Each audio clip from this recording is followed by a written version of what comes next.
Hi, Alistair Weaver here for Edmunds with the 2024 Toyota Grand Highlander, which is basically like a Highlander but bigger and, says Toyota, grander.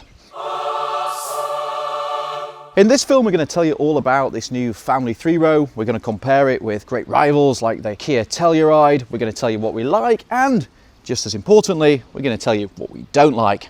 And now, without further ado, let's get on with it. The Grand sits between the standard Highlander and the gargantuan new Sequoia in Toyota's lineup. Priced around 45 to 60 grand, it's built in Indiana and is billed as a proper three-row with space in the back for real people and at least some of their luggage. Welcome to the interior of the Grand Highlander, which is very Toyota, by which I mean it's very practical, very sensible, very conservative, but not necessarily the last word in luxury, style or sophistication. This is the flagship Platinum trim, so you're looking at $55,000 worth of SUV, and to be honest, it doesn't quite feel like it. Kia's done a good job of bridging that gap between mass market and luxury, but to be honest, Toyota hasn't quite got there yet. Some of the plastics still feel a bit hard and cheap. I'm far from convinced by this fake wood, which has clearly been nowhere near a tree, and this has been a long bugbear of mine. That key would have felt cheap back in the 90s. But it does work. You have a total of 13 different cup holders littered across the cabin. That's 13 cup holders for up to 8 passengers, remember. You also have 7 USB-C charging points. You have wireless charging here for your iPhone. And it's also good to see AC plug sockets for charging things like a laptop. So the family should be able to keep themselves entertained. As you'd expect, there's also tons of oddment space for the kind of family detritus that characterises my family life. Decent bin here in the middle, door pockets, glove box, little shelf here, something else going on here, and plenty of stuff in the rear that we'll get to in a moment. This vehicle has been clinicked, it's been discussed, and it's been built for American family life. If you're buying one of these, you're going to care just as much about the rear quarters as you are the front. This seat's set up for me. I'm 6'4", and as you can see, decent amount of space here in the middle row.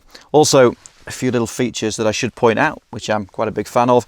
You actually have a couple of slots here, so each of your pesky kids gets a spot for a different iPad in the back seat. More cup holders, more oddment storage, and to aid access, you can actually take this out and do something with it. Quite what?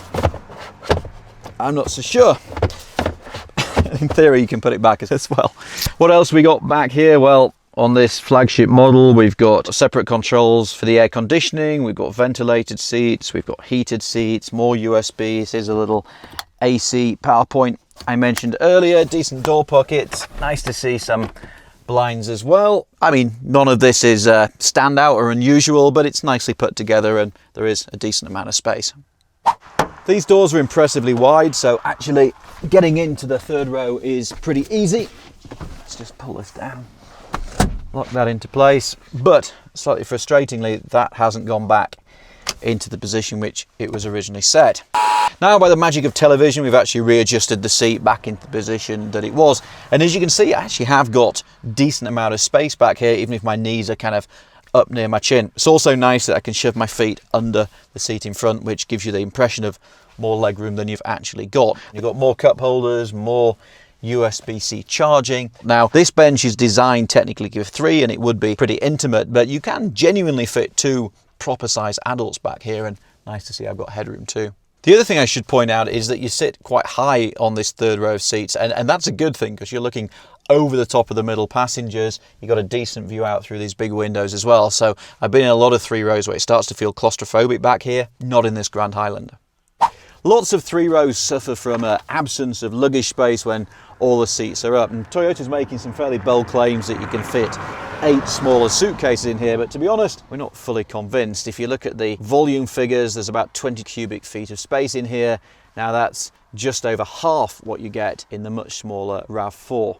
There's probably enough here for a weekly shop. This is a 13-inch MacBook Pro, just for a bit of context. You can also make it feel slightly bigger by adjusting the angle of these rear seats, but if they're that upright, you're going to get lots of complaints from those in the back. So a weekend away or the weekly shop, no problem at all, but if you're taking 7 or 8 passengers for a week's vacation, you're going to need a roof box. But if you're willing to ditch grandpa or some of the kids, you can actually turn your Grand Highlander into a pretty effective family hold-all. These rearmost seats split 60-40 and fold flat. Then if you fold down the middle row, you've got almost 100 cubic feet of space, which is impressive. It's also nice to see the headrests fold automatically as the seats tip.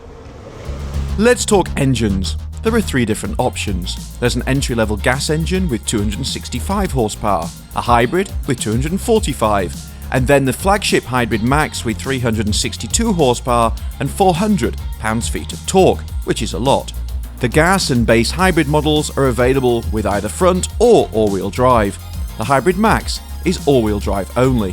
That's the quick overview, but if you want to deep dive all the facts and figures and those of its rivals, head to our dedicated Grand Highlander page on Edmunds.com. Now, as you can probably tell from all the glamorous photography, we're actually in Hawaii. Why? No idea. My wife is utterly convinced that I'm actually on vacation, but as you can see, I'm working very hard indeed. Now, nobody's buying a Grand Highlander to have it pose as a sports car, but nor do you want your kids vomiting in the rear seats. And on this twisty stuff, it generally handles itself pretty well. Body roll is well contained, and the steering has a nice positive feel about it.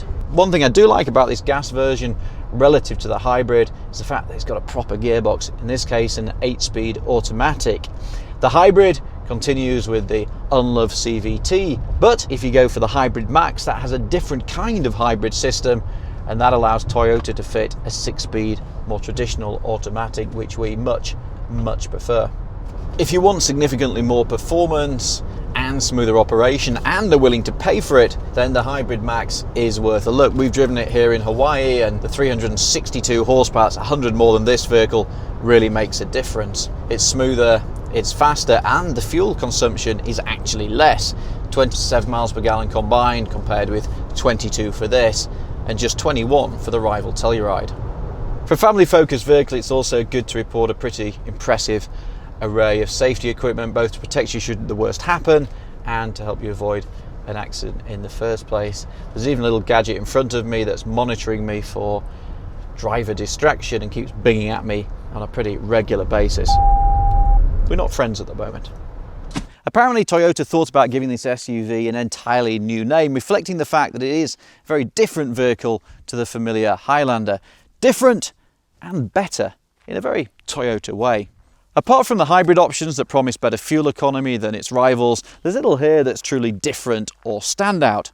What we have is a very sensible, very practical, and in many ways very likeable family SUV in the best Toyota tradition. The extra space compared to the standard Highlander is hugely welcome and should help it appeal to families who might otherwise have chosen a minivan.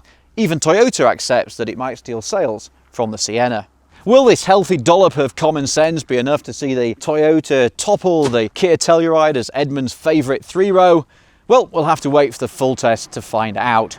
For more on this Toyota and all of its rivals, head to Edmunds.com. That's it for now. Goodbye from Hawaii, and thanks for watching.